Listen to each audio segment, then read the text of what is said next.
मित्रों नमस्कार। गिन इंडिया ऑर्गेनिक फार्म्स के यूट्यूब चैनल में सभी साथियों का स्वागत है। आज बात करेंगे देसी गाय के गौमूत्र की। जी हाँ, जैसा कि सभी श्रोताओं द्वारा पर्सनल रूप से मैसेज किए जा रहे हैं, क्योंकि हमारी 2 वीडियोस गाय पर पहले भी हमने अपलोड की हैं। जो थनैला रोग होता है उसके बारे में हमने विस्तृत रूप से जो वैदिक आयुर्वेदिक जो उपचार है उसके बारे में हमने प्रैक्टिकल करके भी दिखाया और उसको संभव भी हम कर पाए और साबित कर पाए कि किस तरह हमारी जो आयुर्वेदिक जो विधि है उससे हम थनैला रोग को रोक सकते हैं और उपचार भी कर सकते हैं। आज की जो वीडियो है वो गौमूत्र के ऊपर बनाई गई है। विशेष रूप से जो हमारी देसी गाय का जो गौमूत्र है उसका जो इस्तेमाल है, जो आज़ादी से पहले जो फार्मिंग हुआ करती थी, जो खेती बाड़ी हुआ करती थी, उस समय से चला आ रहा था। लेकिन तरह तरह के पेस्टिसाइड मार्केट में विभिन्न योजनाओं के अंतर्गत सरकार व अन्य योजनाओं के माध्यम से आए, जिसका धीरे धीरे उपयोग करते करते जो किसान है या जो हमारे किसान भाई हैं अपनी नादानी के कारण उसके चंगुल में फंसते चले गए। बल्कि मैं आपको ये बताना चाहता हूँ और ये साबित भी मैं कर सकता हूँ बहुत आसानी से, और आप जब खुद करेंगे तो देखेंगे जो लोग ऑर्गेनिक फार्मिंग या जैविक खेती कर रहे हैं वो किस प्रकार गौमूत्र का इस्तेमाल करके, इसका एक तरह से बायो पेस्टिसाइड की तरह इस्तेमाल करके कैसे विभिन्न प्रकार के जो छोटे जीव जंतु होते हैं, जो पेस्टिसाइड होते हैं, जो इंसेक्ट होते हैं, उनको हम कैसे रोक रहे हैं और कैसे रोक सकते हैं। तो हमारा ये पहला वीडियो है। अभी गौमूत्र पर कई सारी सीरीज़ चलेंगी और अन्य खाद और अन्य जो आवश्यक जो चीज़ें हैं, अनेकों प्रकार के जो किसी भी वृक्ष से या पेड़ से हम एक्सट्रैक्ट लेकर उसको गौमूत्र में मिलाकर कहाँ कहाँ किस किस बीमारी में और कौन से पौधे में और कौन सी क्रॉप में हम उसका इस्तेमाल कब कब कर सकते हैं, ये इस सीरीज़ में हम बताते रहेंगे जैसे जैसे समय में मिलता रहेगा। जैसा कि सभी जानते हैं कि गौमूत्र में अनेकों प्रकार की विशेषताएं होती हैं। Antibacterial, anti fungal, anti microbacterial, antiseptic सभी प्रॉपर्टीज़ हमारे गौमूत्र के अंदर होती हैं, जिसकी वजह से आयुर्वेद में इसका बहुत बड़ा महत्व है। और विभिन्न प्रकार की जो बीमारियां हैं, चाहे वो किडनी की कोई बीमारी है, चाहे कैंसर की कोई बीमारी है, या कोई भी इवन हमारी जो बहुत कॉमन जो लाइफस्टाइल जो हो गया जिसकी वजह से डायबिटिक पेशेंट जो बढ़ गए हैं, उसमें भी बहुत लाभदायक होती है। तो इससे अलग मैं आज जो बताऊंगा आपको, आज मैं प्लांट्स में और क्रॉप्स में इसका इस्तेमाल बताऊंगा कि इसे कैसे बायो पेस्टिसाइड की तरह हम इस्तेमाल कर सकते हैं। ये आपको स्क्रीन पे मैं आपको जो हमारी रिसर्च है मैं इसको डिस्क्लोज़ नहीं कर सकता हूँ, लेकिन मैं आपको कोटेशन जो कोट है वो मैं आपको शेयर कर रहा हूँ। इसे आप स्क्रीनशॉट लेके आराम से पढ़ सकते हैं। तो बेसिकली जो 15% का जो कंसंट्रेशन होता है, हमारा जो डाइल्यूशन हम जो करते हैं काऊ यूरिन का, वो वन ऑफ द बेस्ट है। तो हम ये कह सकते हैं कि जब भी हमें इसका बायो पेस्टिसाइड की तरह इस्तेमाल करना है देसी गाय के गौमूत्र का, तो हमें 15% का कंसंट्रेशन तैयार करना है। यानी कि हम 8 लीटर में अगर हम देखें तो 15% उसमें मिला लीजिए आप गौमूत्र, यानी कि 1.200, यानी कि 1 लीटर 200 ml, और इतना गौमूत्र की मात्रा आप मिला सकते हैं। और अगर हम पूरा भी ना करें तो मतलब कोशिश हमारी ये नहीं चाहिए कि हम जहाँ तक हो सके 15% ही कंसंट्रेशन बनाएं। और इसका जो फोलियर जो स्प्रे है वो हम कर सकते हैं किसी भी प्लांट के ऊपर। और पहला स्प्रे हम जब करेंगे जब हमारी जो क्रॉप होगी वो लगभग 15 से 20 दिन की होगी। तो एक और चीज़ मैं आपको बताना चाहूँगा कि जो देसी गाय का जो गौमूत्र है, अगर हम उसका पेस्टिसाइड की तरह इस्तेमाल करना है तो जितना पुराना होगा उसका असर उतना ही ज़्यादा होगा, चाहे वो 2 महीने पुराना हो, 6 महीने पुराना हो, चाहे 1 साल पुराना क्यों ना हो।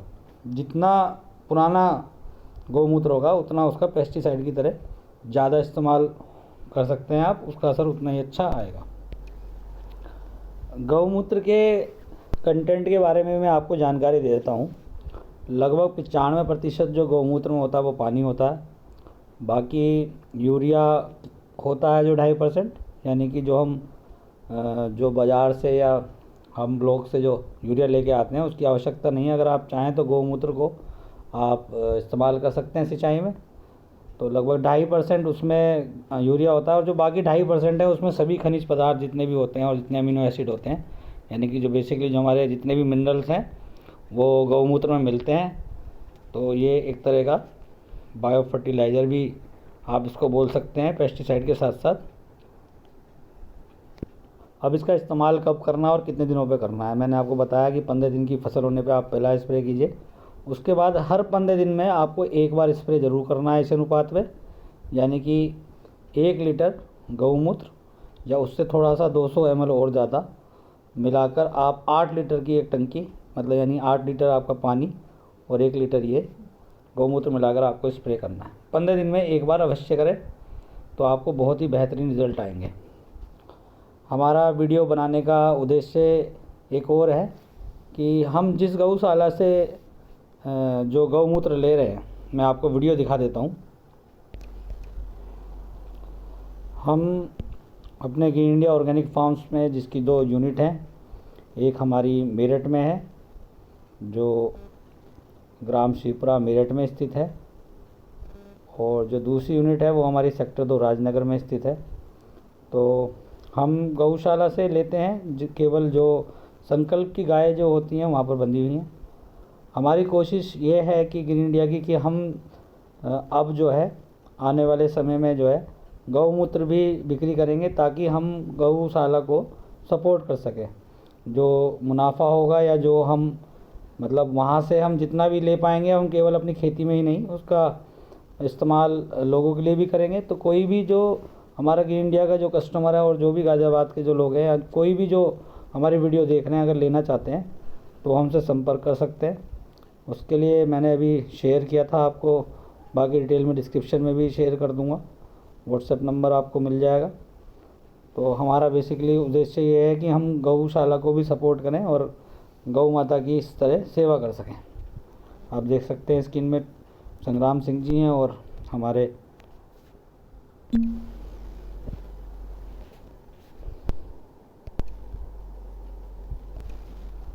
माफ़ कीजिएगा, लेकिन मेरे पास समय नहीं रहता, मैं कंटिन्यू रखूँगा। हमारे संग्राम सिंह जी और हमारे हरिओम मैनेजर साहब। अब मैं आपको अपना ग्रीन इंडिया का भी आपको दिखा देता हूँ। ये हमारी टमाटर की फसल है, इसमें हम स्प्रे कर रहे हैं। अभी सरसों पे काफ़ी कटाई चल रही है, तो सरसों पीली होती है, उस पर काफ़ी चैपा होता है, और अन्य प्रकार के भी जो छोटे जो जंतु होते हैं, हमारे इंसेक्ट होते हैं, वो बैठे रहते हैं। तो जैसे ही उन पर कटाई होती है तो वो अन्य जो आसपास के जो क्रॉप होती है, जो फसल होती है, उस पर आकर बैठने लगते हैं। और मैं आपको बताना चाहूँगा कि जो विभिन्न प्रकार के इंसेक्ट होते हैं वो अपनी फिर धीरे धीरे अन्य क्रॉप पर जब आकर बैठते हैं तो अपनी कॉलोनी बना लेते हैं, अंडे देने लगते हैं, और उससे वायरल इन्फेक्शन का ख़तरा पेड़ों में बढ़ जाता है। ये आप देख सकते हैं, यहाँ पर हम स्प्रे लगा रहे हैं।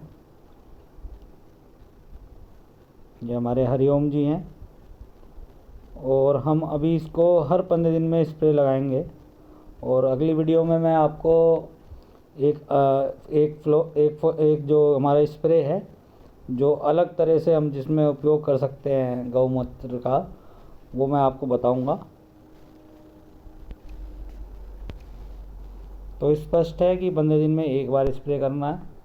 और जिनको भी हमसे अगर काव यूरिन लेना है देसी गाय का, ये केवल देसी गाय का ही यूरिन है, मैं आपको बताना चाहूँगा, और एकदम साफ़ यूरिन है, क्योंकि जो इसका जो संग्रह किया जाता है वो वहाँ पर बाकायदा हम ये कह सकते हैं कि वहाँ पर लोगों को लगाया जाता है, लेबर को लगाया जाता है, जो साफ बर्तन लेके बैठे रहते हैं, और जब गौ माता गौमूत्र का दान करती हैं तो वो सीधा ही पात्र में उसको भरते हैं, नीचे नहीं गिरने देते हैं। तो इससे अर्क पे भी आप अर्क के रूप में भी इसे इस्तेमाल कर सकते हैं घर पर, अगर आप बनाना आता है आपको अर्क। आने वाली वीडियो में हम अर्क की भी जानकारी आपको देंगे।